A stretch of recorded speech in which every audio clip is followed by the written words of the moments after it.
Salut à tous, on va commencer. On va commencer par la prière comme on a l'habitude de faire à chaque réunion spirituelle. Donc sans plus tarder, faisons la confession de foi du juste.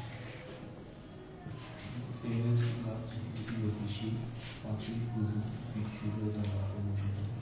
Parce que pour écouter les gens baptistes ont fait le péché, en ami, le péché qui nous conduit au péché de ma vie, le péché qui nous conduit au corps de nos péchés. Et cela, toi, en fait, tu peux payer le péché à la croix. Seigneur, on paie le péché à la croix, tu as permis qu'il puisse avoir une nouvelle vie par la résurrection.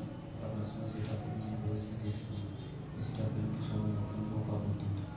Seigneur, maintenant, en Saint, retour pour toujours. Et tu as permis qu'il puisse faire ton Dieu, ton demande dans l'église. Donne-moi à pouvoir renoncer à nous, et à pouvoir se nous repentir à ta parole pour faire ton Dieu. Merci Seigneur pour cela.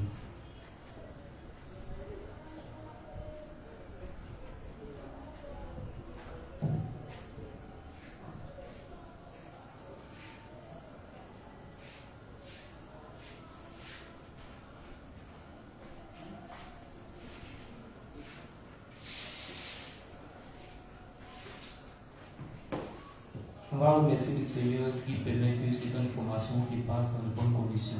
Maison du peuple.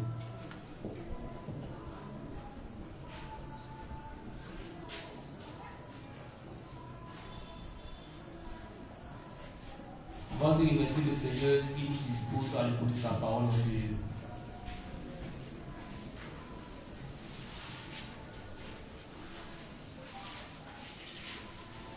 On va aussi remercier le Seigneur ce qui dépêche les femmes de nos frères qui sont en arrière afin de les rejoindre pour la formation.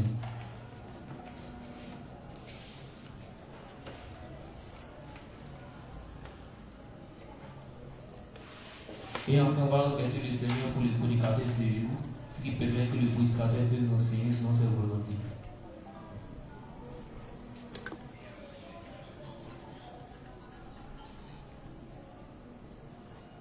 Seigneur Jésus, nous avons prié. Amen.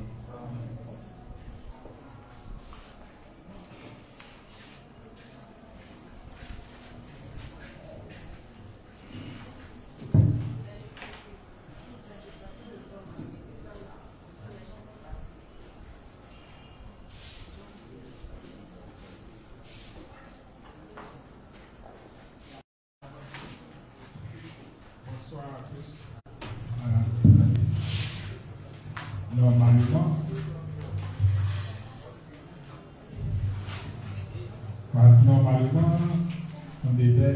commence à 19h, 19h30 pour finir à 21h.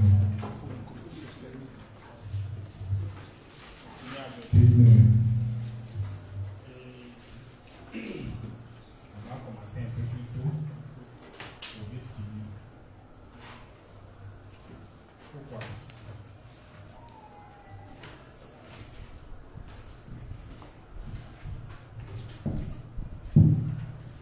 Pourquoi? Compte tenu de la situation du pays, voilà, il y a ces temps-ci-là, il y a trop de mouvements dans le pays. Donc, ça sera mieux pour nous de vite commencer et puis de vite finir. Puis chacun de nous va se retrouver à la maison. Un peu plus tôt. Donc, à partir d'aujourd'hui, j'ai demandé à ce qu'on vienne un peu plus tôt. Là, au moins, à 19h, on commence. Donc, plus tard, à 20h, 20h50, 20h30 par là, on finit. 20h30, 20h40. S'il y a quelques questions, on en finit rapidement, puis on rentre à la maison. C'est une conseil. Parce que les situations qui proposent dans le pays sont un peu compliquées. La situation politique, sécuritaire, politique. Donc, pour ceux qui sortent beaucoup, les grâces, sortez avec vos pieds dans le pied. Voilà, sortez avec vos pieds dans le pied. Là, au moins, on peut savoir qui vous êtes. Si à la rafle, on saura qui vous êtes. Si tu sors sans pied dans le pied, quand tu es été raflé, on ne sait pas ce qu'ils vont dire de toi. Si tu es rebelle ou on ne sait pas. Parce que le pays est en mouvement. Et, comme on appelle l'ancien premier ministre, naturellement au Burkina, donc tout le pays en ce qui s'est passé. Donc, tous les justes qui sont partout en Côte d'Ivoire. Voilà, vous devez prendre vos précautions, ensuite rentrer chez vous, et que vous finissez là, vous rentrez chez vous. Dans le cas arrangez-vous pour rester à l'endroit. Si l'heure a avancé là, restez dans le lieu où vous êtes parti. Voilà, donc c'est ce que je vous ai dit. Donc à partir de demain, ça va venir un peu plus tôt. 18h, déjà 18h30, on est ici. On commence 20h30, on s'arrête. Pour chacun, là, pour moi, à 21h, on est tous à la maison. Ça peut aller. Ok. Comme je le disais, ceux qui avaient des questions à réserve, voilà, si vous êtes là, vous pouvez poser votre question.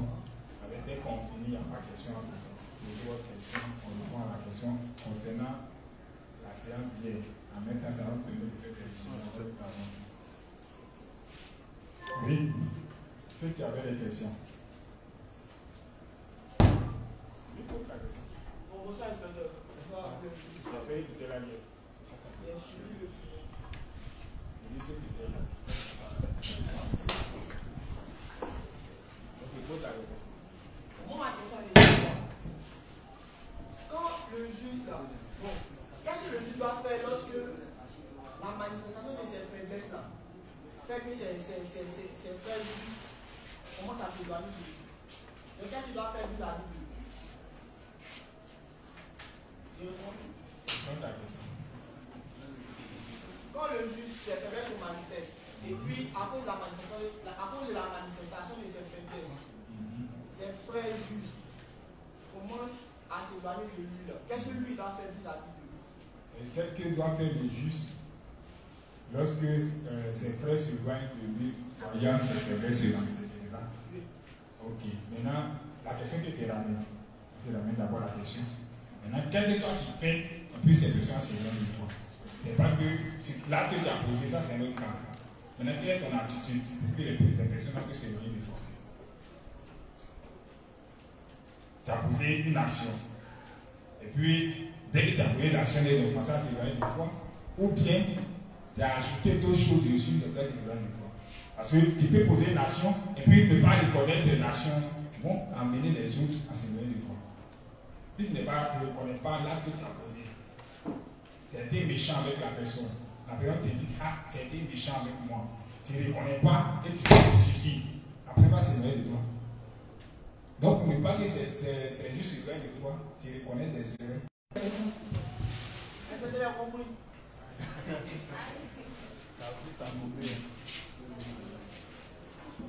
Oui. Bonsoir les justes. Voilà, une question, c'était concernant le premier jour. Voilà, je voulais poser la question, mais le temps était déjà parti. Voilà, ma question, tu avais dit par exemple, quelqu'un qui n'arrive pas à faire les jeux spirituels, voilà, il demande de l'aide à Dieu, et puis il prend par exemple son livre, il lit une phrase. Après deux phrases, au fur et à mesure, il finira de lire un sermon de plus. Voilà, maintenant, je voulais savoir, est-ce cette manière de faire, je voulais savoir si, à partir du moment où ça devient une habitude, parce qu'on suppose que le juge sera habitué, à partir du moment où ça sera une habitude pour lui, est-ce que ça va dans la volonté de Dieu? Pourquoi ça va dans la volonté de Dieu? La vie de foi, c'est quoi?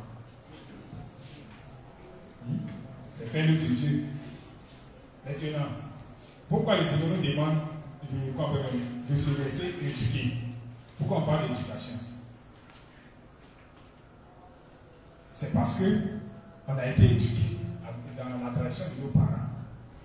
Maintenant qu'on est de nouveau, on appartient à une famille. Et dans cette nouvelle famille, on doit être éduqué dedans. On apprend toutes choses. Donc si tu as appris que tu as réussi, tu as appris ça avec. Si ça devient pour faire une habitude, c'est une bonne chose.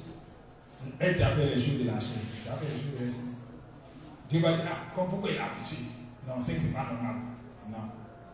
Si tu es habitué et tu fais cela pour la gloire de Dieu, tu n'as pas de souci en cela. C'est la vie de foi. Mais tu as toujours compté sur Dieu. Parce qu'au fur et à mesure que tu vas avancer, tu auras des challenges. Tu auras des épreuves en fonction de ton élévation, mais de ton niveau de foi. Donc chaque niveau de foi a une épreuve. Ça ne sera pas la même. Peut-être problème de l'étude, tu as fini. Et les autres problèmes? Tu auras besoin de Dieu à chaque fois. Et tu dois encore compter sur Dieu parce qu'il t'a aidé à faire quoi? À pouvoir lire tes livres. Et il t'a aidé à comprendre tes livres. Il t'a aidé ainsi de suite à appliquer. Il t'a aidé à faire ça, faire ça, faire ça. Et à exhorter les gens à ramener les autres sur le fur et à mesure. Tu auras toujours besoin de Dieu. Parce que tu as commencé à apprendre à compter sur Dieu. Donc le but c'est ça, c'est apprendre à compter sur Dieu. C'est vrai qu'on dit même l'obéissance, ça apprend. Jésus même a appris l'obéissance. Donc on apprend l'obéissance parce qu'on a un niveau d'obéissance de Dieu. Mais quand on a à chaque niveau, les épreuves viennent. Les épreuves viennent à chaque niveau. Abraham, par exemple, quand il devait quitter sa parenté, sa patrie, il n'a pas obéi à 100% à Dieu. Il a pris une partie. Ce qu'il pouvait accepter là, c'est la fin. À un moment donné, il était obligé de se séparer de l'autre. Donc il devait prendre une décision. Soit il obéit à Dieu ou bien il reste avec l'autre. Il a obéi à Dieu, il s'est séparé de l'autre. Et ça commence à continuer. Et à un moment donné encore, on lui donne autre chose, il doit obéir à Dieu. Il doit tuer son fils. Il fait quoi? Il n'est pas habitué à obéir à Dieu. Mais en fonction des niveaux, il aura besoin d'aide. C'est comme ça. Ok. Oui, pas de questions, on avance. Il n'y a plus de questions. Donc, on va avancer, on va lire.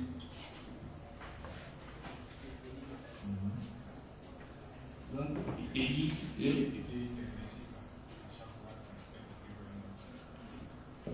livre 62, page 75, paragraphe 3. Le Seigneur nous aide en exposant nos lacunes, nous enseigne des leçons. Donc je répète pour ceux qui connaissent. Livre 62, page 75, paragraphe 3. Le Seigneur nous aide en exposant nos lacunes, nous enseigne des leçons. Bien que nous ayons reçu la rémission des péchés, lorsque nous tombons dans la tentation, nous pouvons finir par ne pas vouloir partager la communion avec le Seigneur. Mais le Seigneur veut toujours partager une profonde communion avec nous, car il nous aime toujours. Non seulement il veut partager une communion spirituelle profonde avec nous, mais il veut aussi nous donner une nouvelle force.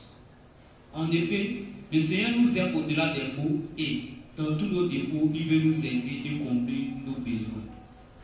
Il veut corriger nos torts en exposant nos lacunes. Et c'est ainsi que le Seigneur résout nos problèmes difficiles et nous enseigne des leçons importantes. Amen. Ok, reprends. Bien que nous ayons reçu la rémission des péchés, lorsque nous tombons dans la tentation, nous pouvons finir par ne pas vouloir partager la communion avec le Seigneur. Ok, donc il dit quoi? Bien que nous ayons reçu la rémission des péchés, lorsque nous tombons dans la tentation, et que quand on reçoit la rémission des péchés, c'est pas dit que on est immunisé contre les tentations.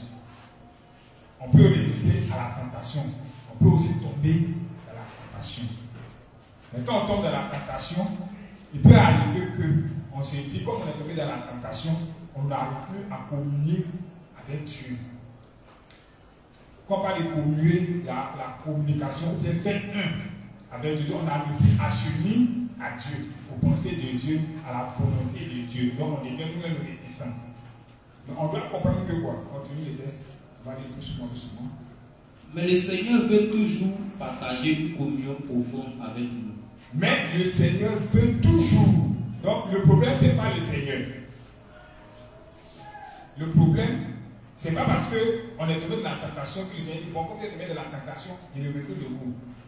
Ici, le révérend nous dit, le Seigneur veut toujours partager une communion avec nous. Mais qui est le problème? C'est nous-mêmes. Et comme nous sommes le problème, alors on doit faire quoi? On doit se débarrasser, on doit renoncer à nos pensées, on doit briser le mur que nous-mêmes on a construit vis-à-vis ou bien entre nous et Dieu. En faisant quoi? Notre inspiration. Donc le Seigneur, lui, veut toujours communier avec nous parce qu'il ne se répand pas de ses dons ni de sa grâce. Continue. Non seulement il veut partager une communion spirituelle profonde avec nous, mais il veut aussi nous donner une nouvelle force. Donc il veut encore nous donner une nouvelle force. En effet, le Seigneur nous aime au-delà des mots et dans tous nos défauts, il veut nous aider et combler tous nos besoins. D'accord. Donc quand tu vas lire le titre, on va commenter maintenant. Le Seigneur nous aide en exposant nos lacunes, nous enseigne des leçons. Ok, donc le titre même nous dit que le Seigneur nous aide en exposant nos lacunes et nous enseigne des leçons. Et nous enseigne des leçons. Donc quand nos lacunes, nos faiblesses sont révélées, c'est un enseignement que le Seigneur nous donne. Donc pourquoi nos faiblesses sont révélées? Pourquoi nos faiblesses, nos lacunes sont mises à nu? C'est pour quel but? Pourquoi Dieu permet cela? C'est la question qu'on doit se poser.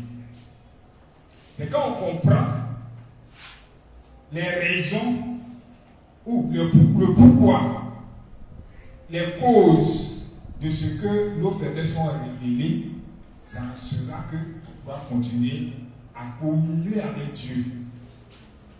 Parce que si je n'ai pas compris les raisons, je me suis dit que en un mot, normalement injuste, ne doit pas faire, ne doit pas avoir des faiblesses, ne doit pas avoir des manquements. Et puis pourquoi moi mes faiblesses sont révélées? On n'a rien compris. Dieu expose nos faiblesses pour que nous puissions davantage communier avec lui. Donc quand on comprend que c'est pour qu'on puisse communier avec lui, être un avec lui, s'unir à lui, venir compter davantage sur lui, alors nos faiblesses ne seront pas pour nous un défaut. Mais si on doit les confesser, comme il a dit tantôt, on ne va pas les confesser parce que Dieu s'est séparé de nous. Non, on va les confesser parce que Dieu a pu nous montrer que nous sommes des êtres faibles, nous sommes des êtres incapables, nous sommes des êtres infimes, poussières, et que par sa grâce, il nous a rachetés et qu'il a besoin qu'on communique avec lui, qu'il a besoin qu'on soit un avec lui, on s'appuie sur lui pour pouvoir évoluer, pour pouvoir grandir, pour pouvoir atteindre nos objectifs.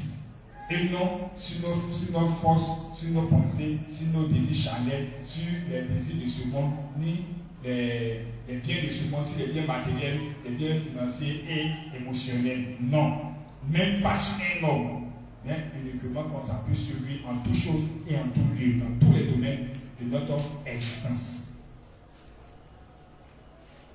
C'est ça le problème. C'est la leçon qu'on doit tirer dans tout ce qui est dit. Quand nos faiblesses sont révélées, c'est pour quel but? Quand je n'arrive pas à vivre par la foi, pourquoi?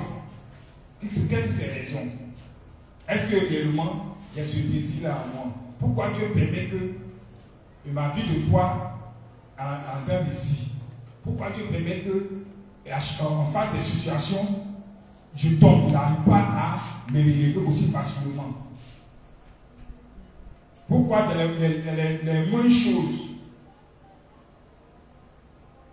je trébuche, je n'arrive pas à renoncer? Et puis ma vie de foi est sévèrement touchée. Et sur. Donc toutes ces questions sont posées. C'est vrai qu'on parle des armées de soi. C'est comme ces amis, on va trouver des raisons. En se connaissant, on aura besoin du truc de Dieu. Donc tant qu'on n'a pas trouvé les raisons, on ne pourra pas résoudre, on ne pourra pas communier avec Dieu. On ne pourra même pas comprendre Dieu. On va jeter toute la faute sur Dieu. Quand on va échouer, on va jeter la faute sur Dieu. Non, comme c'est Dieu qui a voulu. Non, Dieu n'a pas voulu. S'il permet cela, c'est pour nous faire comprendre quelque chose.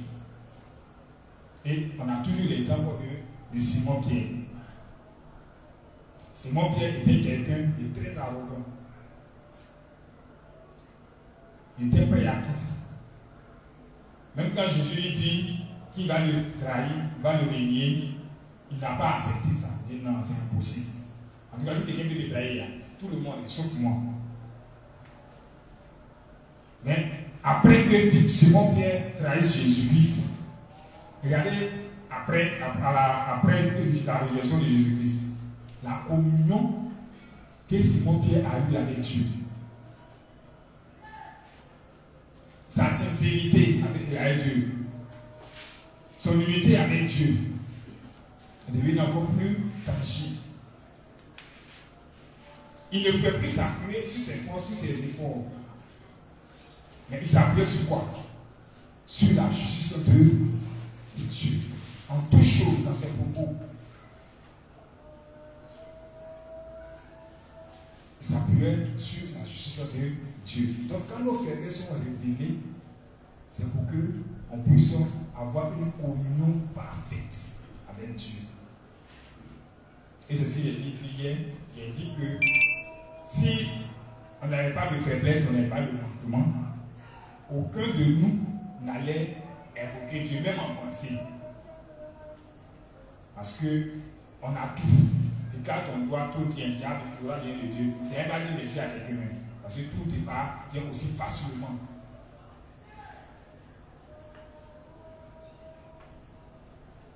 Donc nous devons comprendre cela. Principe suivant. Le point 3. Qui ne peut communier avec Dieu? Livre 48, page 219, paragraphe 2. Il n'a pas de titre. Donc il lit le principe.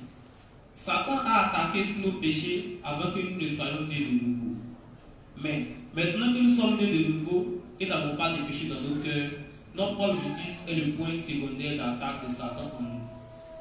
En d'autres termes, il nous incite à exposer notre propre justice en disant: j'ai reçu la rémission des péchés, mais je pense toujours que ma propre voie est bonne.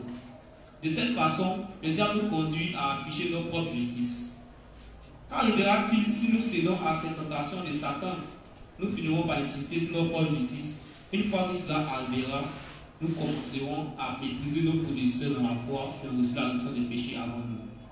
Nous finirons par les ignorer entièrement ensemble. Ils ne sont pas meilleurs que moi. Ils sont en fait pires que moi. Quel sera le résultat de tout cela? La conséquence naturelle, c'est que nous commencerons à avoir des sérieux problèmes dans notre vie de foi. Amen. Livre 48, page 119, paragraphe 2. Satan a attaqué sur nos péchés avant que nous ne soyons nés de nouveau.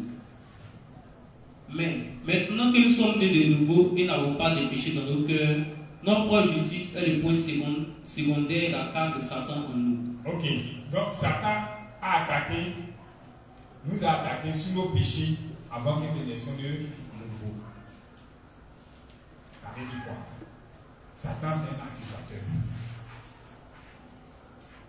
Donc, n'étant pas né de nouveau, il va venir nous accabler avec le fait que non, tu es un pécheur, tu es mauvais, tu es battu en enfer, et ainsi de suite. Et c'est ce qu'il prend pour condamner les hommes. Que c'est un accusateur.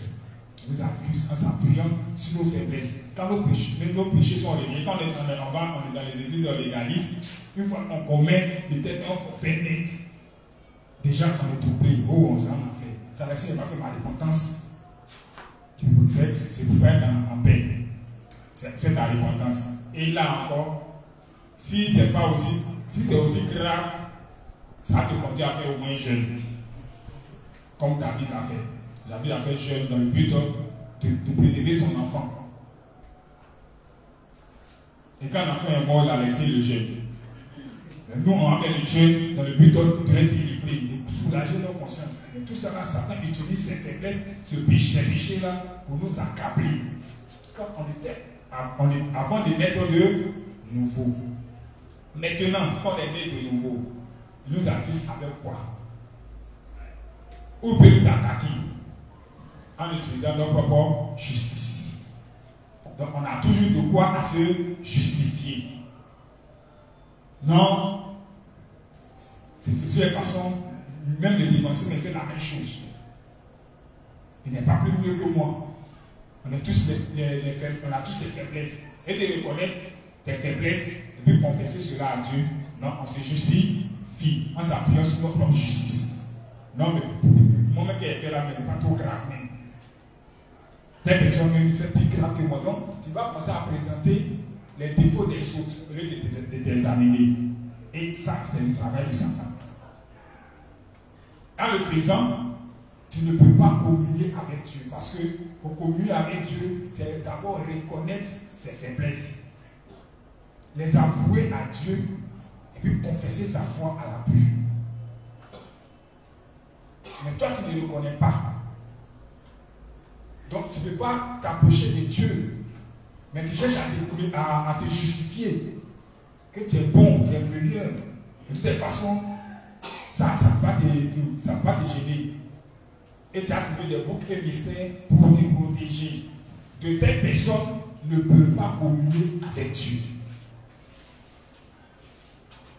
Parce que Dieu aime ceux qui reconnaissent, qui se connaissent et qui s'examinent et qui reconnaissent les faiblesses, les défauts et lui dévoilent cela, lui confessent cela jour après jour. Et c'est ces personnes-là que Dieu vient en aide. Il dit, venez à moi, vous tous qui êtes chargés, fatigués, je vous donnerai du repos. Et c'est valable dans tous les domaines, même le juste et même le péché. Donc voici où Satan nous attaque quand on est juste. Pour les pécheurs, c'est déjà connu. Il ne va pas aller au ciel là-bas, il ne va pas aller au ciel devant Dieu pour dire, oui, tu vois, la péché, non. Il sait que la relation, Dieu ne va pas le goûter. Il n'y a plus de bruit entre nous et notre Dieu.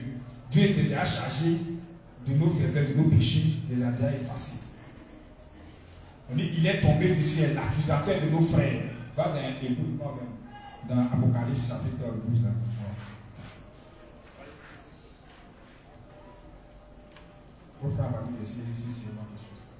Il est tombé l'accusateur de nos frères. Apocalypse 12, verset 6. Et la femme s'enfuit dans le désert où elle avait un lieu préparé par Dieu, afin qu'elle fût nourrie pendant 1260 jours. Il y eut guerre dans le ciel. Michel et ses anges combattirent contre le dragon, et le dragon et ses anges combattirent. Mais ils ne furent pas les plus forts, et leur place ne fut plus trouvée dans le ciel. Et il fut précipité le grand dragon, le serpent ancien, appelé le diable et Satan, celui qui séduit toute la terre. Il fut précipité sur la terre, et ses anges furent précipités avec lui. Et j'entendis dans le ciel une voix forte qui disait, maintenant le salut est arrivé, et la puissance et le règne de notre Dieu, et l'autorité de son Christ, car il a été précipité, l'accusateur de nos frères, celui qui les accusait devant notre Dieu jour et nuit. Donc, c'est avant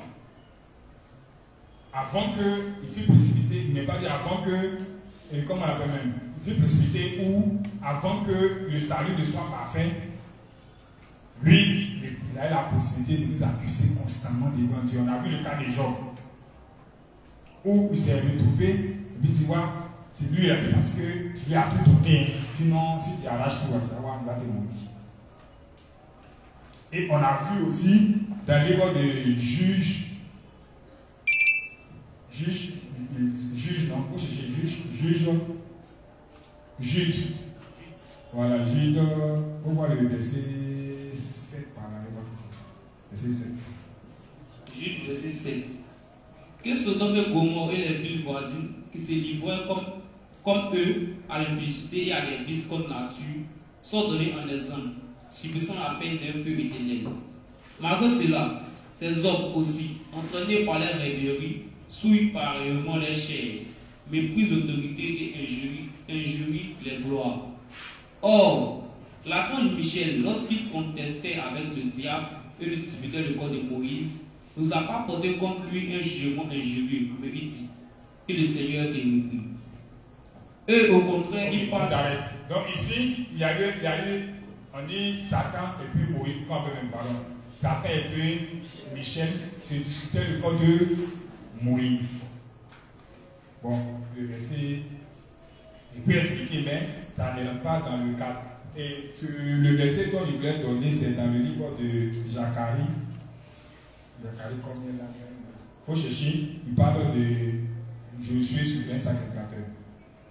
Et puis Satan, voilà. Ça rentre en rapport avec ce même texte là. Donc, Satan est l'accusateur de nos frères. C'est notre accusateur. Dans le temps, il avait la possibilité de se plaindre devant Dieu. Tu vois, non, l'homme là, il a fait ça. Il se plaint. Il a fait des choses, il a fait des choses. Et puis tu l'aimes encore. Donc il nous accusait constamment devant Dieu. Mais maintenant, il n'a plus la possibilité de nous accuser devant Dieu. Mais il nous accuse où maintenant? Il n'a pas besoin d'aller chez Dieu. Il vient directement vers nous en sa prière. Parce que Dieu nous a sauvés de tous nos péchés. Donc il vient directement. Tu as trouvé le verset? Ok, il faut lire. Zacharie 3, à partir du verset 1. Il me fit voir Josué, le souverain sacrificateur, debout devant l'ange de l'Éternel, et Satan qui se tenait à sa droite pour l'accuser. L'Éternel dit à Satan, que l'Éternel te réprime. Satan, que l'Éternel te réprime. Lui qui a choisi Jérusalem.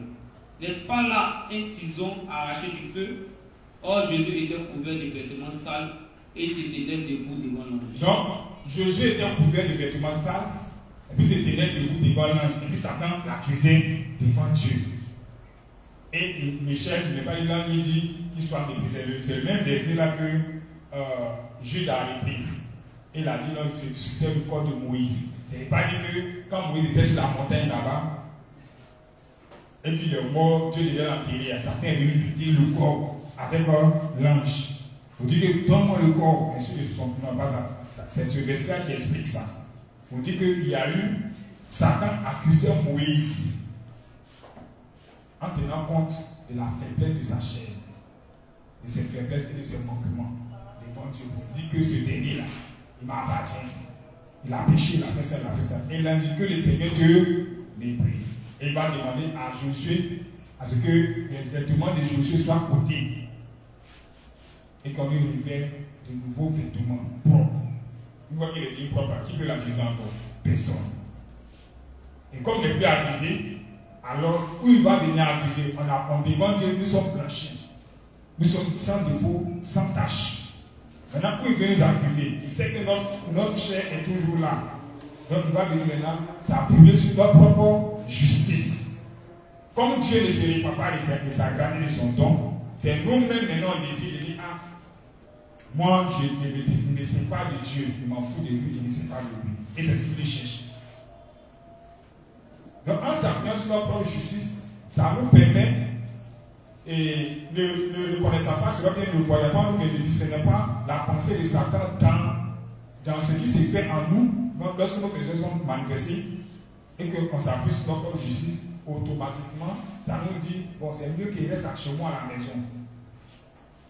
C'est mieux que je prie ceux dans mon coin là-bas. Il y a mes livres, il y a tous les livres même. Il y a un audio, il y a un truc en pression papier. Il peut faire ça à la maison, prier ceux là-bas. Donc, il n'y aura plus de communion entre nous et les dévanciers. Ils sont timés de toutes les façons, et puis c'est eux qui parlent. Alors qu'eux-mêmes envoient tous les péchés ici, les faiblesses ici. Donc il n'y aura plus de communion. Et c'est ce problème-là qu'on doit résoudre. On ne doit pas laisser Satan nous enfoncer. Quand nos faiblesses sont révélées, quand nos faiblesses sont manifestées, à s'appuyer sur notre propre justice. Raison pour laquelle il est dit aux justes de renoncer à leur pensée.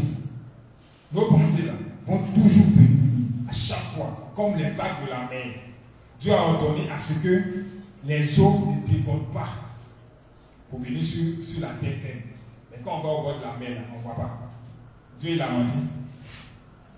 Et il se trouve qu'il y a la mer qui peut venir jusqu'à emboutir même des terres. Et il y a la mer aussi qui avance un peu, quand on vient un peu, et comment on appelle les glaciers des différents pôles, les deux pôles qui se font.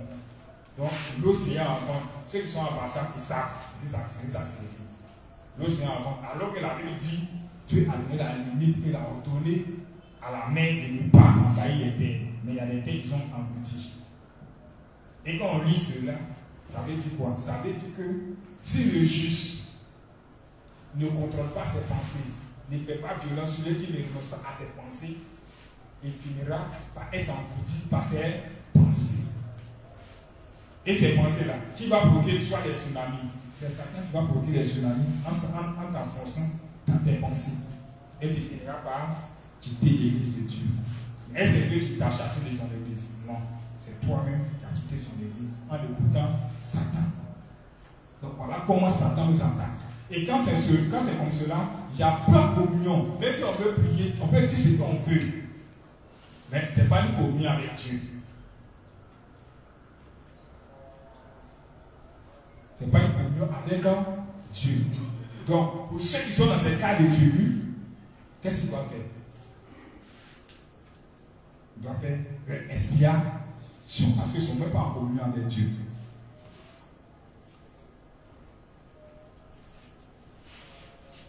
Et c'est en cela que tu vas rétablir la communion avec Dieu.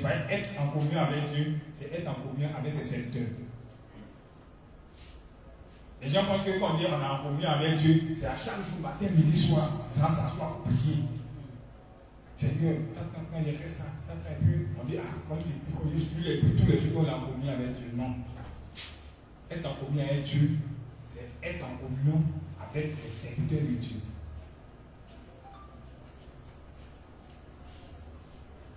Vous voyez, l'huile coule sur la tête d'Aaron, descend dans sa barbe et coule dans ses vêtements. Bon, si tu n'es pas en communion avec les serviteurs de Dieu, donc tu es communion d'après toi, tu es en direct avec Dieu. L'huile coule pour descendre. Ça descend de l'étoile, toi, tu n'es pas un leader. Il y a toujours une hiérarchie. Donc, être en communion avec Dieu, c'est être en communion avec les serviteurs de Dieu. Et Jésus a été clair là-dessus. Il dit, vous êtes les serments, moi je suis là, le sec. L'arbre qui porte de bons fruits, la branche qui porte de bons fruits, sera toujours attachée au sec. Mais si la branche ne porte pas de bons fruits, elle est coupée, puis jetée.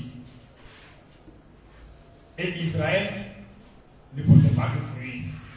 Donc, Israël était coupé, et puis nous on a été greffés, olivier sauvage.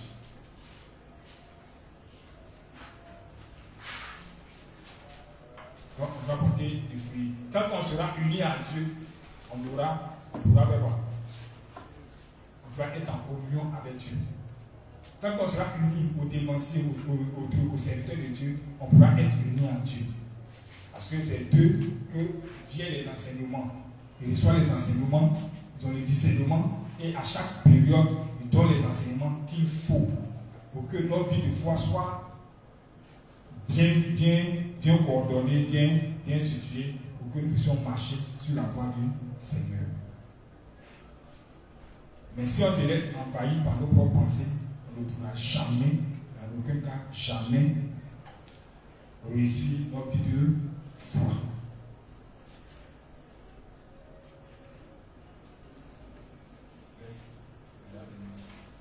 Livre 62, page 233, paragraphe 2-3, page 234, paragraphe 1, et également pas l'éthique. Donc il est le principe. Cela se produit lorsque nous commençons à aimer les choses du monde plus que le Seigneur.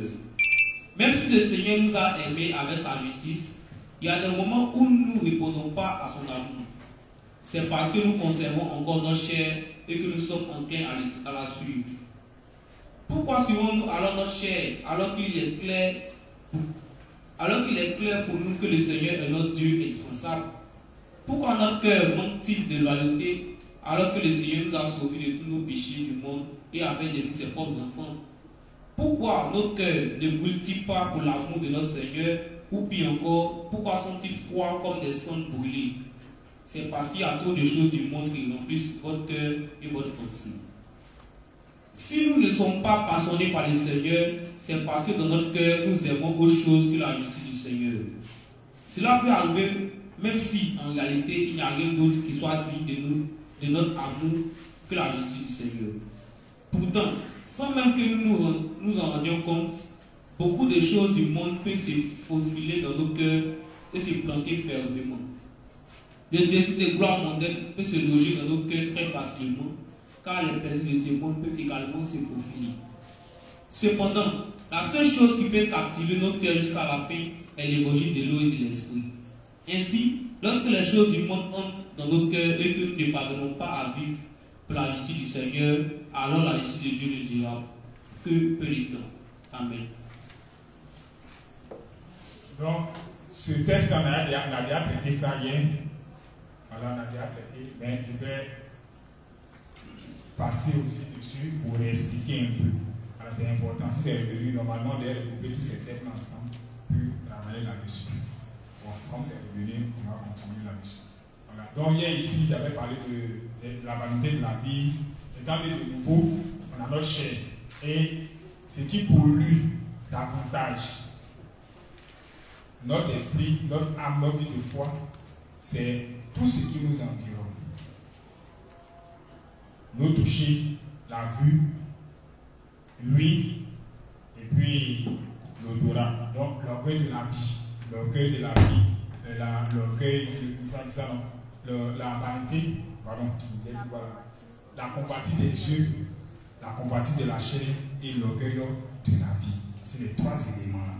Et donner l'exemple ici avec des personnes qui ont fréquenté ou bien étant dans un quartier, dans une ville, qui ont vécu avec des personnes que soit on les a maudits et puis ils ont retrouvé ces personnes-là sont devenues riches, très riches, mais puis eux, quand ils ont béni dans le quartier, ils sont pauvres. Voilà. Donc tous ces ressentiments-là peuvent provoquer, peuvent amener à ces situations. Mais pourquoi cela? C'est parce qu'on a aimé le monde.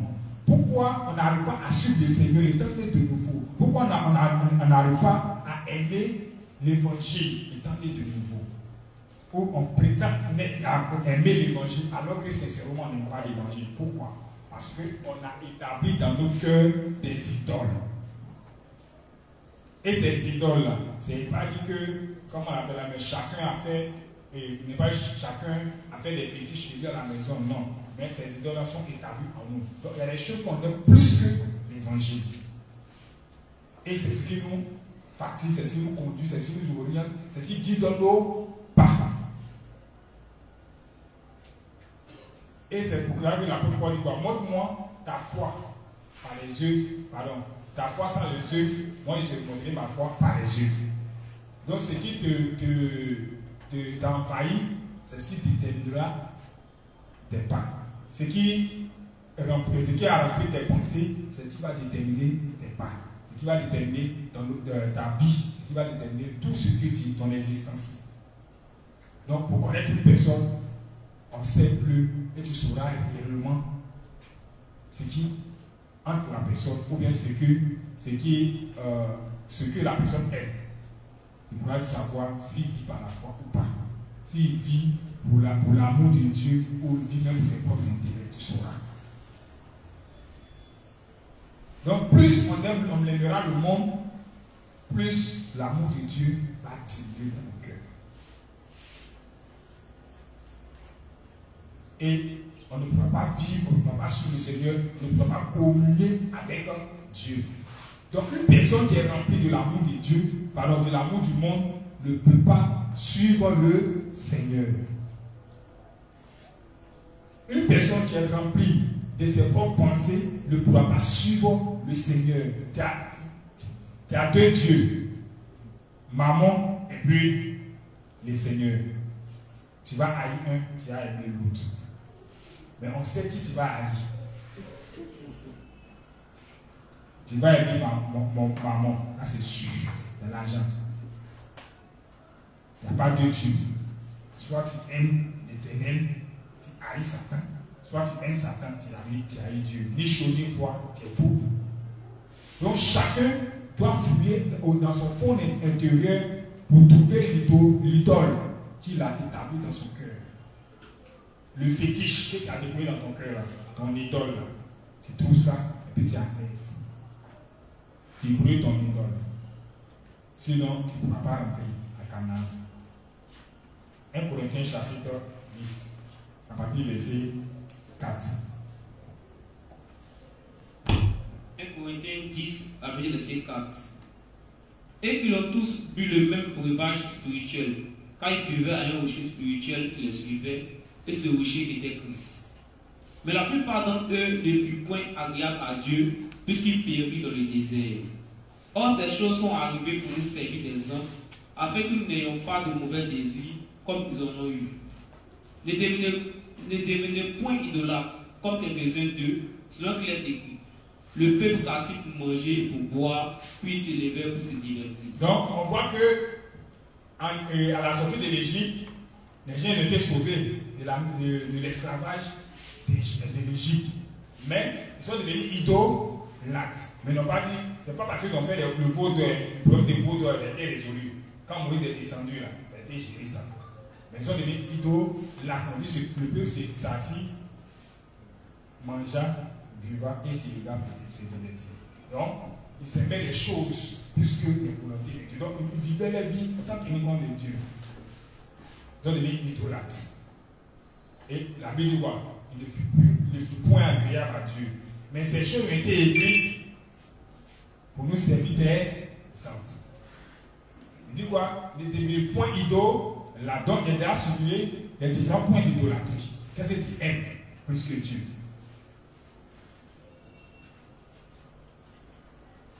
C'est ce que tu dois regarder dans ton examen de soi. Parce que c'est ce qui t'empêche d'être en communion avec Dieu. Et quand tu es en face de ça, tu as toujours des excuses. Qu'est-ce que tu aimes qui t'empêche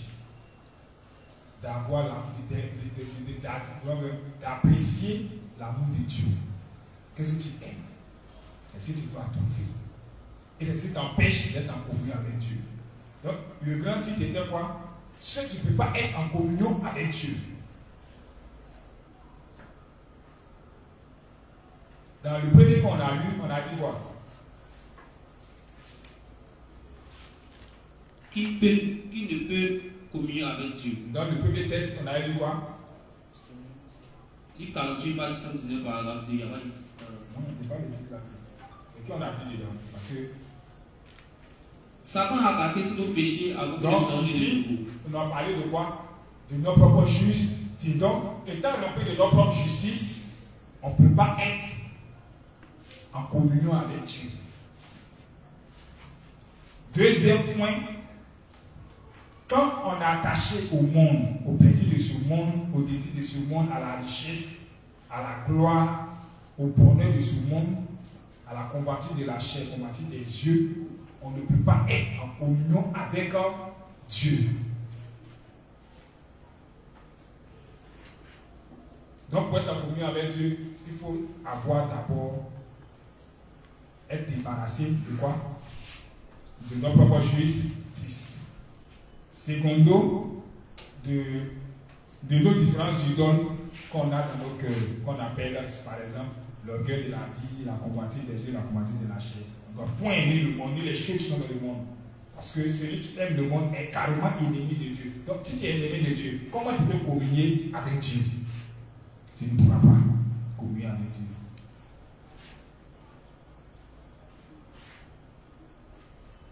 Donc, voici les éléments qu'on retient. Continue. Laisse le sermon. Livre 62, page 238, paragraphe 2. Les justes dont les cœurs sont capturés par les choses du monde ne peuvent pas comprendre l'œuvre de Dieu, même quand elles sont expliquées. Quand je réponds, les justes dont les cœurs sont capturés par les choses du monde ne peuvent pas comprendre l'œuvre de Dieu, même quand elles sont expliquées. Donc, on voit ici capture. Quand on parle de capture, c'est attraper. Et quand il y a attrapé, il y a prison dedans. Donc, capturé et mis en prison. Si le monde t'a pris en captivité, c'est prisonnier. Et on voit un peu dans la Bible, tous ceux qui étaient en captivité, ils n'étaient pas libres. Ils étaient des prisonniers. Et comme Satan il est rusé, il nous pousse nous-mêmes à aller se jeter en ses mains, il nous capture, il nous met en prison. Une fois qu'on est en prison, bon, tu es hors de la terre, il n'est pas hors de Jérusalem, tu ne pourras pas communier avec Dieu. Étant loin de Jérusalem, tu ne pourras pas communier avec Dieu. Et puis encore, depuis tu es esclave. On a vu en Égypte. Mais pas que le peuple se souvient de son Dieu. On a donné des corvées, matin, midi, soir, jusqu'à ce que leur foi soit détruite. Donc, tu peux venir à l'église, puisque l'évangile, la connaissance de l'eau et le sang, là, ça disparaît pas. Même si tu dis que tu ne pourras pas là, ça va disparaître dans ton cœur. Et puis on dit, ah, Dieu m'a oublié, comme on est de nouveau, tu seras tout ça. Mais ta foi sera morte. Tu peux être même dans l'église et tu es mort. On peut t'appeler juste saint sans péché, mais c'est pas ça. C'est captif du monde. Et comme tu es captif du monde, tu ne peux pas communier avec Dieu. Il faut d'abord réaliser qu'on est captif du monde.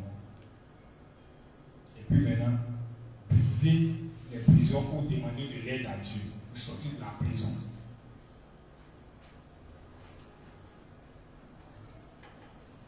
Pour préparer Ézéchiel chapitre 37, à partir du verset 10.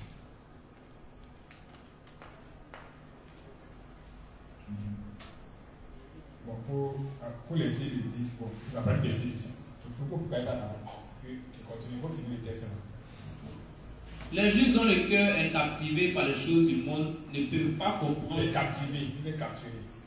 Bon, on va la capturer sur le captivé. Ok, alors. Les justes dont le cœur est captivé par les choses du monde ne peuvent pas comprendre l'œuvre de Dieu, même quand elle leur est expliquée. Comme un homme fiévreusement amoureux est rendu aveugle, de même les justes qui tombent amoureux des choses du monde deviennent aveugles à la volonté du Seigneur. Donc, vous voyez que ça explique bien, non? C'est bien expliqué. Et c'est ça quand on te donne pour mes gourmets, là, mais des Jésus. Sinon, quand on te dit non, le gars là, c'est un foutu. Là, tu as vu ton ange. Tout ce qu'on dit là, ton oreille est bouche. Les dangers qu'on te présenter, même si on vient présenter que, ah, tu vois non, le gars là, voilà ce qu'il est, voilà, il a tué tes personnes, tes personnes, c'est pas ton problème. Ce qui est sûr, on dit l'amour couvre une multitude de péchés. Ça seulement, on appelle ça. On ne voit pas, on est aveugle, on est aveuglé. Ce qui vient là, quand il dit non, c'est ça qu'il dit non, qu'il faut aimer. Mais quand le gourmet vient, là maintenant, les écailles tombent de ses yeux, et puis moi ça voit clair, moi ça comprend. Donc il dit quoi? Quand on est captivé, quand on aime, le monde là te compare avec une femme amoureuse. Imagine, dans le proverbe, il dit quoi? De la même manière qu'on ne voit pas les plasteurs du serpent et les pas du jeune fiancé, c'est la jeune fiancée, du jeune homme, c'est la jeune fiancée, il peut faire au moins 1000 tours. Il ne va jamais se fatiguer. Il faut l'envoyer. Non, il faut aller payer tes choses pour moi. La distance, peut-être c'est 500 et peut-être c'est 30 mètres. Il va trouver que tu es fatigué. Mais il peut parcourir des distances. Traverser noir, c'est un coin noir, une obscurité terrible. Il pleut, il neige, c'est pas son problème, il peut partir, revenir. Parce qu'il est captivé, il a fait arrêt sur l'image. C'est pour qu'il s'est fermé dans sa tête. Tout ce qui vient là, c'est les faits d'idées. Quand tu arrives à cette étape-là, il n'y a pas. Tout ce qui ont expliqué, explication, même Dieu ne descend de parler, il ne peut pas écouter. Tu as trouvé qu'il est jaloux de toi. Parce que c'est captif, tu as fait arrêt sur l'image, captif. C'est rappelé, c'est verrouillé. On ne peut pas arriver. Mais ça, c'est quand il y a un problème. C'est ça que le peuple d'Israël s'est retrouvé en esclavage. C'est vrai, dans les pays comme Babylone, Égypte, ainsi de suite, Syrie, ainsi de suite. Pourquoi? Pour annuler ça des yeux. Et quand il est là-bas, maintenant, les écailles tombent. Puis ça va dire, ah, ce que j'ai aimé là, donc c'est eux qui m'ont fait ça.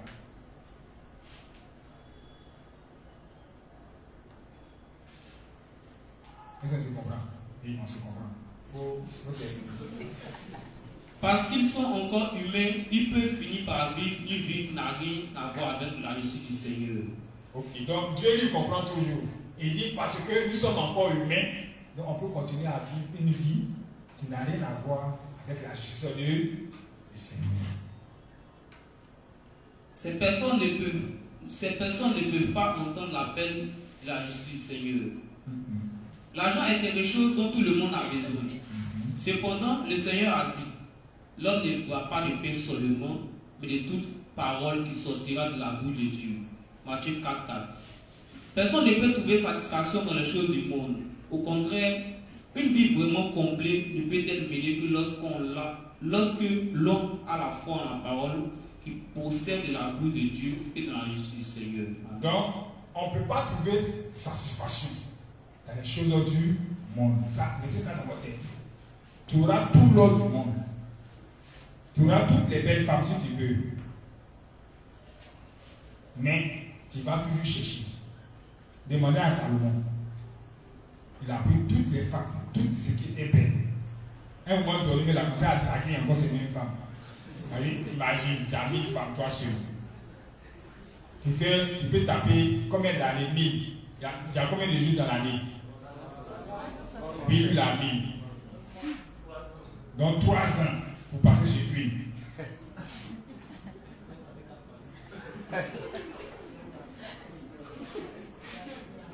Donc en fin de compte, peut-être ça c'est ce qu'on connaît, et dans les villes où tu vas se promène, où il va en mission là. À côté des E4, des 1000 là, il faut avoir des coupures aussi à faire là-bas. Ah, il était dans le bon. Mais malheureusement, si elle était tout juste bon, c'était une grâce. C'est les pécheresses. Et elle peut parler à sa paix, sa foi. Donc, demandez à Salomon, il a tout eu. Et il m'a écrit Ecclésiaste, comme un Ecclésiaste. Vanité des vanités, tout est bas.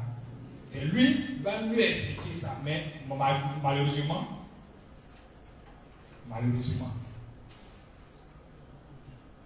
pour lui, dans sa vieillesse, ces femmes l'ont forcé à aller adorer les idoles. Sinon, quand on prend quantité des quantités, il dit tout ce que son cœur désirait là, il a tout fait. Quand il pense, il agit en même temps. C'est pas comme toi tu penses dans les vilains. Il a commencé là. Il va faire ça. Parce qu'il avait tout. Pour asseoir son royaume, il a décidé de barrer toutes les princesses. Bon, vous tous êtes rois ici. Il prend tous les garçons, sont les rois. Ils m'environnent, ils sont autour de moi. Je n'ai pas fait guerre. Oh, Dieu a dit on va faire guerre. Bon, moi, je suis trop sage. Je vais faire guerre. Il ne va pas me salir les mains. Donc, il marie tous vos princesses là. Même si on dit que tu es courageux, tu as dit que tu es parti. Avec ton gendre, ton beau. Bon, ta fille, elle est ici. Tu viens tuer ta fille. Si tu n'aimes pas ta fille, tu viens te m'attaquer. Donc, il a fait ça. Il était là, il dit, bon, il a construit jardin. Il a créé Éden, lui, il a créé Éden.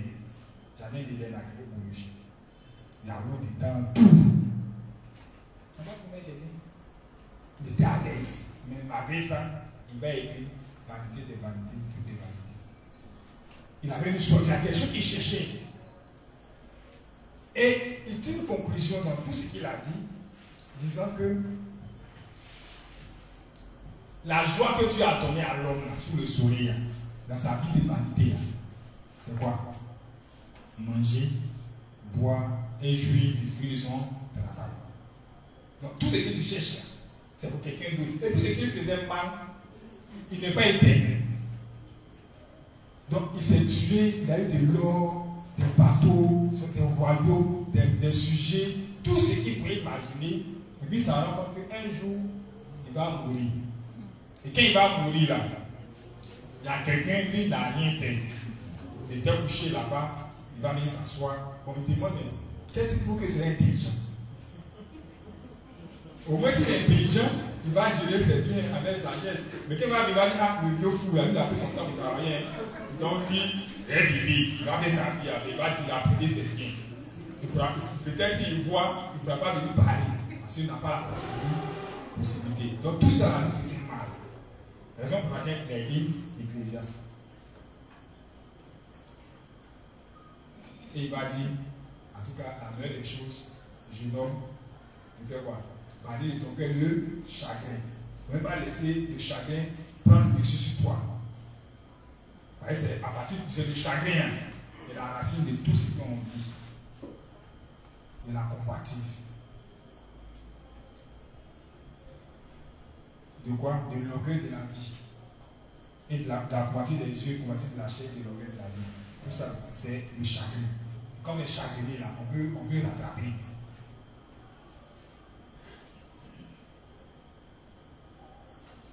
Donc, dans le principe, il est dit que rien de ce monde ne pourra nous satisfaire. La seule chose qui peut nous rendre heureux, c'est quoi? Le salut, l'évangile de l'eau et de l'esprit. Donc, on doit plutôt prioriser quoi? Les choses du royaume. Donc, on doit s'amasser les trésors du ciel. Que la terre, la oui, les peuples. Demain, tu n'as pas de bien mourir pour laisser c'est dans le demain. Donc, tu n'as pas à répéter comme Salomon. Sinon, tu vas répéter. Tu vas commencer, et puis demain, qu'est-ce que demain va te trouver? Tu n'es pas sûr que demain va te trouver. Et nos parents ont cherché la chose qu'elles n'ont pas eu. Ils sont morts. Nous, on est venus, on continue de chercher. On va mourir, on va laisser. Même si on n'a plus à voir, quelqu'un doit venir te lapider. Ceux qui vont venir chercher. Puis l'année, ça évolue. Maintenant, si les choses ne gagnent pas, les choses s'enseignent, et puis ils réfléchissent. C'est lui qui gagne l'argent. Sinon, si les choses ne gagnent pas. Sinon, si c'est parce qu'on cherchait l'argent et on gagnait, tout le monde est riche. Mais c'est ceux qui réfléchissent qui deviennent riches. Pour lui, c'est qui est de Ézéchiel 37, à partir du verset 10. Je prophétisais selon l'ordre qu'il m'avait donné. Et l'esprit entra en eux et ils reprirent vie. Et ils étaient sur leurs pieds. C'était une armée nombreuse, très nombreuse. Il me dit, fils de l'homme, ces eaux, c'est toute la maison d'Israël. Voici, ils disent, nos eaux ont desséché, notre espérance est détruite, nous sommes perdus. Prophétise donc et dis-leur, ainsi parle le Seigneur l'Éternel. Voici, j'ouvrirai vos sépulcres, je vous ferai sortir de vos sépulcres, ô mon peuple, et je vous ramènerai dans le pays d'Israël. Donc, comme il avait dit, voilà, comme il avait dit, ils étaient en captivité là-bas, ils ne pas adorer Dieu, eux-mêmes l'ont dit. Et c'est dans leur confession qu'ils ont dit, ah, nous on est morts, on a été chichés, on n'est même pas à Jérusalem, on ne peut pas adorer Dieu, on est loin de l'Éternel, et l'Éternel en esclavage, en captivité. Donc une personne qui est en captivité, c'est impossible pour lui de pouvoir adorer Dieu. Il faut qu'il reconnaisse qu'il est en captivité et qu'il fait appel à Dieu. Tu vas voir que vous allez lire après, c'est qui est 37, vous lisez tout, on va laisser 1 jusqu'à le chapitre, c'est le chapitre. Voilà, ça va vous permettre de lire un peu là. Ceux qui n'ont pas lu. Donc, c'est un résumé de ce qu'il avait dit. Je vous dis que quand on est hors de l'église de Dieu, on ne peut pas, quand on est en captivité, même captif, étranger, esclave du monde, on ne peut pas adorer Dieu, c'est impossible. C'est impossible, tu ne peux pas adorer Dieu. Donc c'est mieux de reconnaître que tu es mort, que tu es hors de Jérusalem, que tu es hors de l'église de Dieu, et que tu as besoin que le Seigneur te ramène. Mais pour qu'il puisse te ramener, il va t'envoyer d'abord un prophète. C'est un prophète qui va te ramener. Donc un serviteur de Dieu qui va te ramener dans son église. Quand tu es pris au piège par le monde. Donc c'est d'abord toi qui dois reconnaître. Sinon, si tu n'as jamais, si tu ne le reconnais pas, tout ce que le prophète va venir dire là, ça va rentrer, ça va sortir. Tu as d'autres, mais ça ne peut pas même. Mais si ça rentre, par grâce, ça peut te bousculer, te rester un peu, mais ça ne rentre pas. Et quand ça ne rentre pas, c'est très dangereux. Ok, alors. Livre 52, page 19, page 219, paragraphe 1, version papier. Livre 52, page 219, paragraphe 1, version papier. Page 242, paragraphe 3, page 243, paragraphe 1, version électronique. 242, 3, 243, 1, version électronique. Si nos cœurs sont troublés, c'est parce que nous recherchons nos intérêts. Si nos cœurs sont troublés, c'est parce que nous recherchons nos Donc, on est toujours, pour ceux qui ne sont pas, ne peuvent pas être en communion avec Dieu. Les justes, comme les pécheurs, qui peuvent être en communion avec Dieu. Donc, il dit, si nos cœurs sont troublés, c'est parce que nous recherchons nos intérêts. C'est parce que nous recherchons nos intérêts. Ok, donc continue. Alors que nous exerçons notre ministère pour le Seigneur, nous voyons parfois Satan provoquer des pensées charnelles en nous. Puisque nous sommes faibles, nos cœurs désirent souvent chercher l'intérêt de notre propre chair. Quand cela arrive, nous sommes mal à l'aise à la suite du Seigneur. Si votre cœur est troublé, vous devez réaliser que c'est parce que vous cherchez seulement vos propres intérêts charnels. Il est simple. Il dit, même si on est en train de faire l'œuvre de Dieu, on prétend être en train de faire l'œuvre de Dieu. Si à un moment donné, dans nos vies de foi, on se rend compte que nos cœurs sont troublés en faisant l'œuvre de Dieu, c'est tout simplement parce que ce qu'on prétend faire pour Dieu, là, en réalité, ce n'est pas pour Dieu, c'est pour notre propre intérêt qu'on le fait. Et comme on n'arrive pas à le faire, on est troublé. Qu'est-ce que les gens m'ont dit?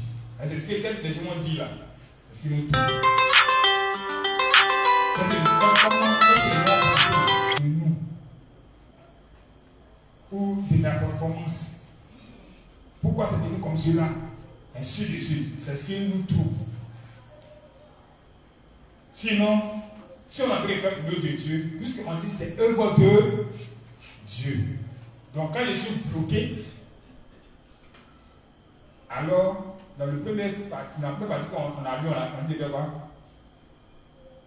Quand nos faiblesses sont révélées, ça nous permet de nous communier plus avec Dieu. Donc quand je suis bloqué, je dois examiner, mais pourquoi je suis bloqué? Puis faire maintenant vers Dieu, il dit, ah c'est mieux, je suis bloqué, ah c'est mieux tomber. Donc plus nos faiblesses sont révélées, en ce moment précis, notre communion avec Dieu va grandir. Mais si on est troublé, c'est qu'il y a un problème. C'est ce que le Jean chapitre 14 nous explique. Que votre cœur ne se trouble point. Croyez en Dieu et croyez en moi. Mais si on se laisse troubler, c'est qu'on n'a pas, ou bien on vit pour nos intérêts. Tout ce qu'on peut faire, c'est pour nos propres intérêts. Donc on va arriver aussi ça. Et si on fait les choses pour nos propres intérêts, on ne pourra pas communier avec Dieu.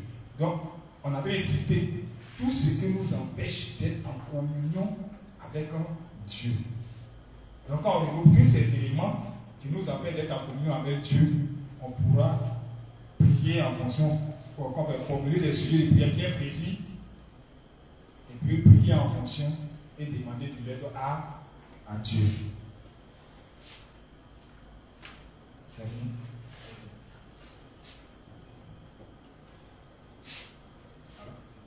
Point 4. Nécessité de pardonner tant que cela ne nuit pas à l'évangile. Livre 33, page 141, paragraphe D3. Livre 33, page 141, paragraphe D3. Les justes doivent pardonner les justes aussi longtemps que cela ne détruit pas l'évangile. Les justes doivent pardonner les justes aussi longtemps que cela ne détruit pas l'évangile. Cela ne fait pas quoi? Que cela ne détruit pas, ne détruit l'évangile. Dieu a dit la vérité. Si vous avez reçu la grâce de la réduction de vos péchés en une fois, vous devez aussi pardonner ceux qui ont péché contre vous. Si vous qui avez reçu la grâce de la réduction des péchés de ma part ne pouvez pas pardonner ceux qui ont le péché contre vous, vous ferez tort à mon nom. Si vous ne pouvez pas vous pardonner les uns les autres, alors que j'ai déjà expié tous vos péchés, je ne vais pas vous pécher non plus. Les erreurs que nous commettons les uns les autres.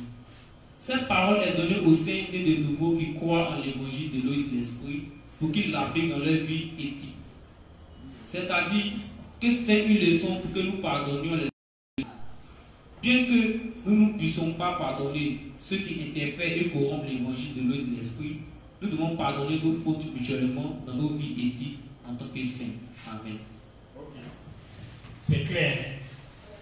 Donc, c'est un autre élément qui nous empêche aussi d'être en communion avec Dieu. Le manque de pardon les uns pour les autres.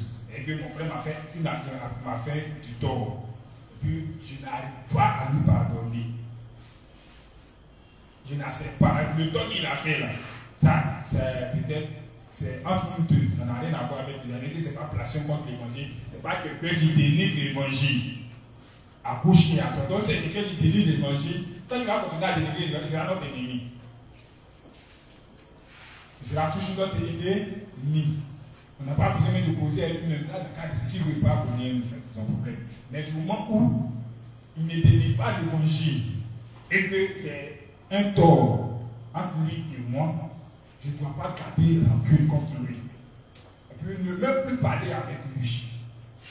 Si je le fais, je n'ai plus de communion entre moi non plus avec Dieu. Parce que le principe expliqué, c'est ce que Jésus a dit. Comment prétends-tu aimer Dieu que tu ne vois pas et haïr ton frère que tu vois, tu touches? Donc, le pardon entre nous brise le mur qui nous sépare de Dieu. Donc, voici un autre élément encore qui nous empêche d'être en communion avec Dieu. Donc, tout ce qu'on a cité depuis le haut jusqu'à là, ce sont les éléments qui nous empêchent à être en communion avec Dieu. Donc, une personne injuste qui a en parlé avec quelqu'un, et même dans les principes ici, quand on parle des principes des offrandes, voilà, on dit que pour quelqu'un qui est en conflit, qui va dire qu'il a des rancunes, qui est en parle avec son frère, qui ne s'est pas encore réconcilié, et tu ne vas pas faire des offrandes. Mais quand on parle d'offrandes ici, on parle de tout ce qui est eux de Dieu, même avec prêcher l'évangile. Tu as dit quoi? Oui, le Seigneur a pris tous tes péchés, ainsi de suite. Bon. Oui, moi aussi il a pris. Et ton frère que tu refuses de pardonner. Il n'a pas pris.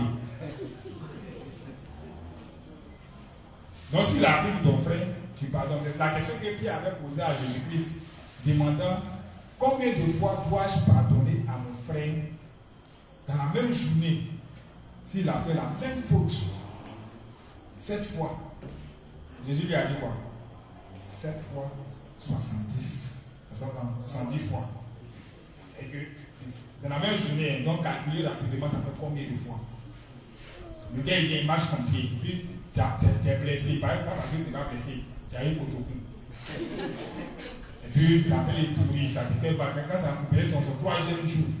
Et puis, lui, il vient, il a vu. Puis, il marche dessus avec Renges.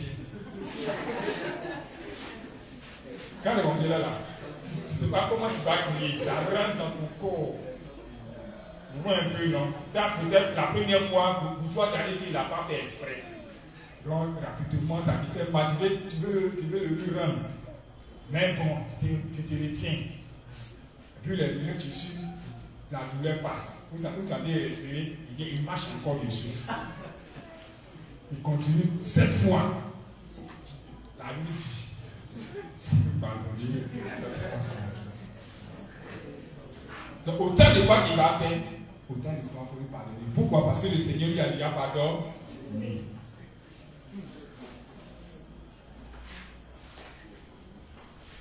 Et ça se comprend?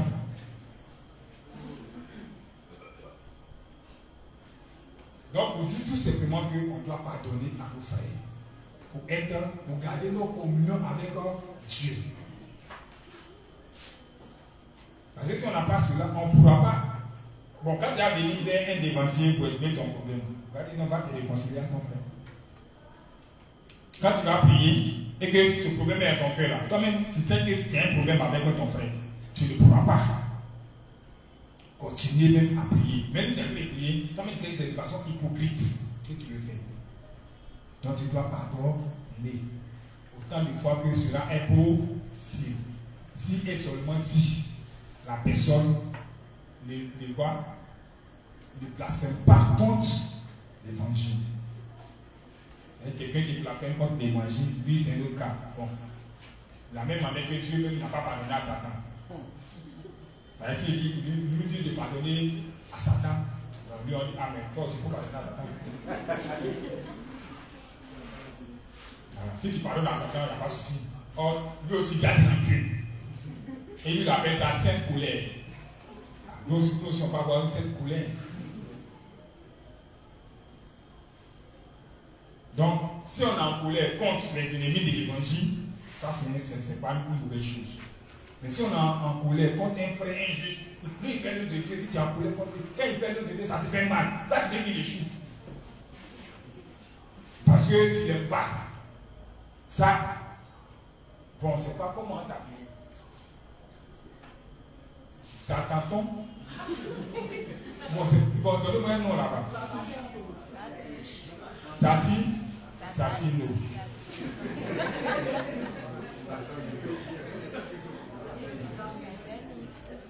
Parce que le fait de Dieu, ça a réussi. Comme toi, tu n'aimes pas, tu ne veux pas qu'il réussisse. Donc, quand ça a réussi, ça te fait mal. Ça, c'est pas l'eau de Dieu. Tu ne peux pas être en communion avec Dieu. Tu peux prétendre, mais tu n'es pas en communion avec Dieu. Ce n'est pas quel Dieu tu as fait prier. Quel Dieu tu as fait servir. Donc, on doit se débarrasser de notre jalousie, de notre haine. Les uns envers les autres. Sous prétexte qu'ils m'ont fait telle chose, m'ont fait telle chose, m'ont fait telle chose. Débarrassons de cela pour être en communion avec Dieu. Pour pouvoir ensemble travailler pour la cause du Seigneur.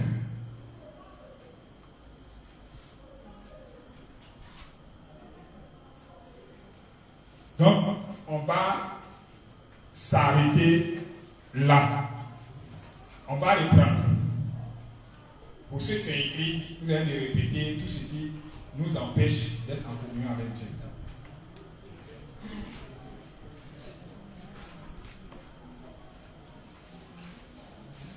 Il dit ce qui nous empêche d'être en communion avec Dieu. En premier, on a lu ce qui et pourquoi nos faiblesses sont révélées. C'est pour que nous puissions être en communion avec Dieu. C'est ce qu'on a vu. Le premier principe qu'on a étudié. Maintenant, le deuxième principe nous révèle les éléments en nous qui nous empêchent d'être en communion avec Dieu. Donc, on a cité les éléments qui nous empêchent d'être en communion avec Dieu. Donc, on va faire ressortir cela pour voir si réellement vous avez l'émission arrêtée. Bon, les 26. On va s'arrêter à 30. Voilà. Donc, demain, on vient un peu vite. On vient vite, on finit vite. Et comme il est signifié en début, ceux qui n'étaient pas encore arrivés, voilà. Et à cause des trucs qui se passent, il y a beaucoup de mouvements dans le pays. Donc, on vient un peu vite. Et puis ceux qui sont vraiment vite rentrés, allez dormir chacun chez lui à la maison. Et en venant là, de grâce, sortez aussi avec vos pieds d'identité. Parce qu'à un moment ou l'autre, on peut lancer raf. On n'a pas de pièce, on ne sait pas qui tu es. Donc, automatiquement, tu peux devenir rebelle. Donc, quand tu viens ta pièce d'identité, au moins tu es situé. On ne sait pas où on se trouve actuellement. Donc, chacun dans sa maison prie.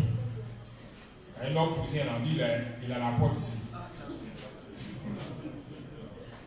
Voilà, donc tout est à la lettre. Donc chacun à la maison. En tout cas, si vous sortez, même si ce n'est pas ici, si vous sortez, vous rentrez vite. Vous sortez, vous rentrez vite.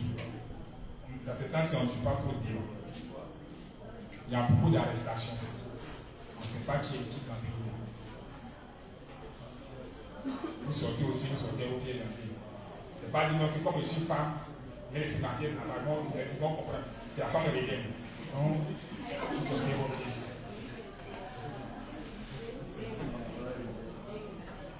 La fois de l'été qui est arrivé au Bénin, quand on est arrivé ici à matin, les gens ont sifflé.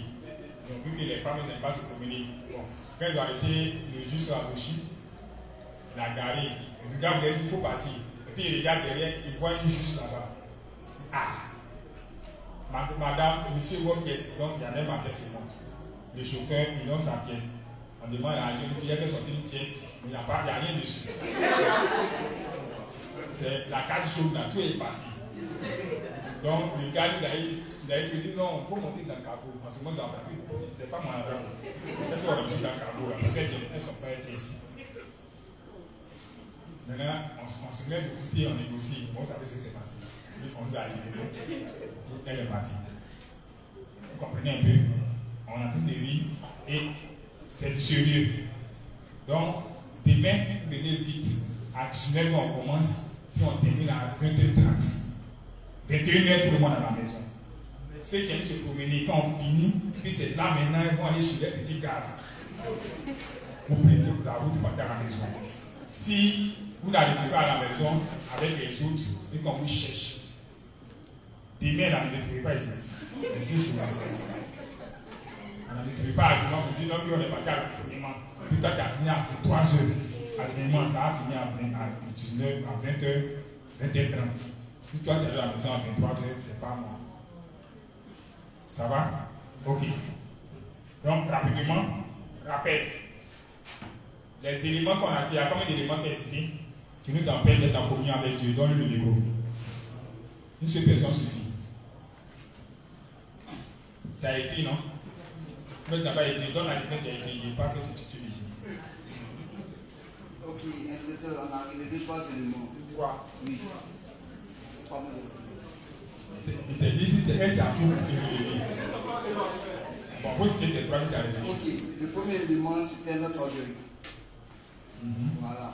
On a dit notre orgueil, notre propre justice, notre moyen de voir, l'orgueil de la vie.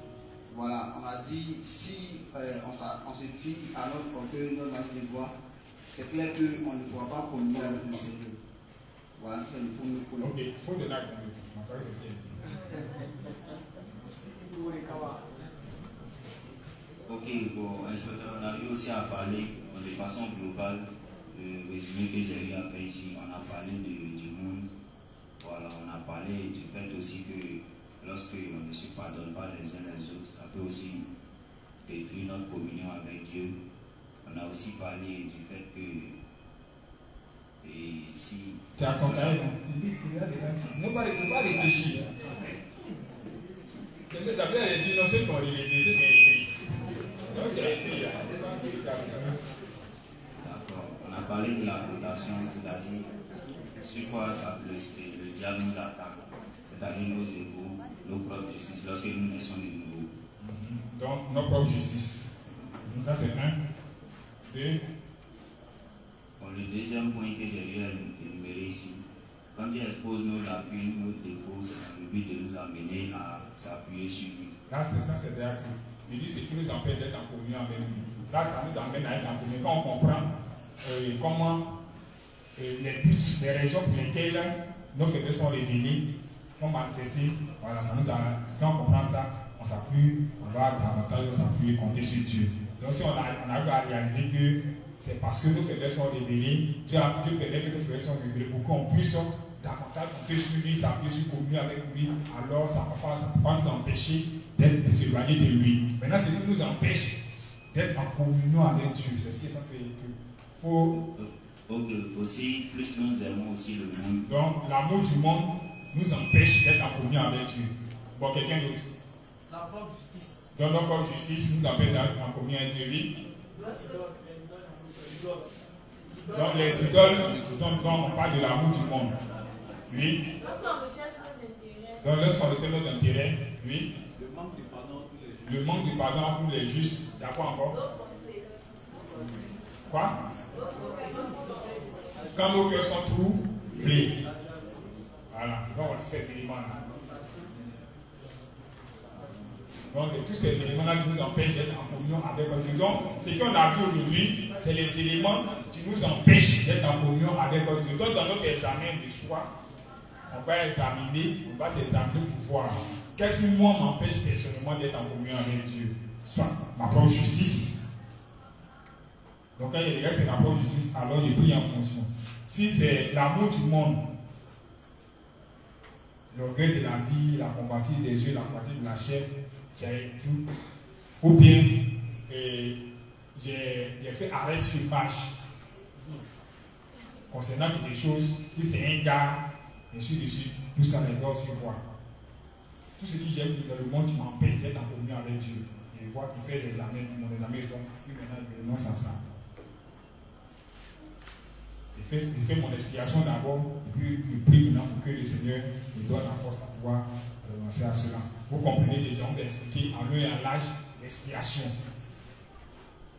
Maintenant, si quelqu'un vient vous voir, vous dites, ah, il faut m'aider à faire mon expiation. Voilà. Maintenant, pour ceux qui sont attachés soit à l'amour du monde et qui ne peuvent pas s'en défaire, c'est toujours les dévanciers que vous venez voir. Quand tu réalises que c'est réellement ce que tu as vu, ou bien tu es en paix d'être en communion, alors tu viens voir tes dévanciers. Parce que être en communion avec Dieu, c'est être en communion avec tes dévanciers. C'est eux qui vont te orienter, c'est eux qui vont te conduire. Donc, on va s'arrêter là.